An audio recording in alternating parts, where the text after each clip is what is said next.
two households, both alike in dignity, in fair Verona where we lay our scene. From ancient grudge break to new mutiny, where civil blood makes civil hands unclean. From forth the fatal loins of these two foes, a pair of star-crossed lovers take their life, whose misadventures to piteous overthrows doth with their death bury their parents' strife. The fearful passions of their death-marked love, and the continuance of their parents' rage, which but their children's end naught could remove, is now the 2 hours' traffic of our stage, the which, if you with patient ears attend, what here shall miss, our toil shall strive to mend.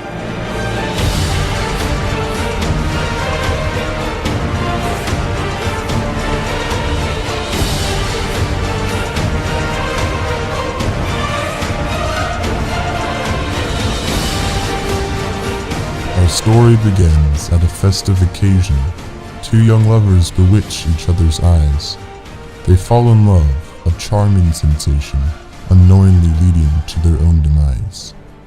There are trials in their star-crossed love. Their families are always getting into fights, but they can both get some help from above and can be together on some happy nights. The two are happily married with the help of Friar Lawrence, the secret they both carried, hiding at their own expense. They made a plan to see each other. A ladder would let Romeo reach the windowsill, but their plan was interrupted by another. Tybalt was angry and his intent was to kill. Tybalt tried to pick a fight with Romeo, but Mercutio instigated it instead. When Romeo tried to stop it with Benvolio, Mercutio was slain. He was dead. Romeo's love for the Capulet household turned into hate when his comrade died. But when Tybalt came back, Romeo was bold, and he took the vile hothead's life. The prince came and heard about the fight, and thought about Romeo's punishment. He decided that he would spare his life, but Romeo would receive banishment. As if things weren't bad enough, soon after, Paris came suiting for Juliet. Her parents arranged a wedding for her, unaware of the response they would get. Juliet was repulsed, but pretended to agree. She beseeched Friar Lawrence for help instead. They devised a plan to set her free, where drugs would make her appear as dead. Everyone fell for the trick they rehearsed, and the friar sent word of the truth to Romeo, but his own servant got there first, and his false story added to his sorrow.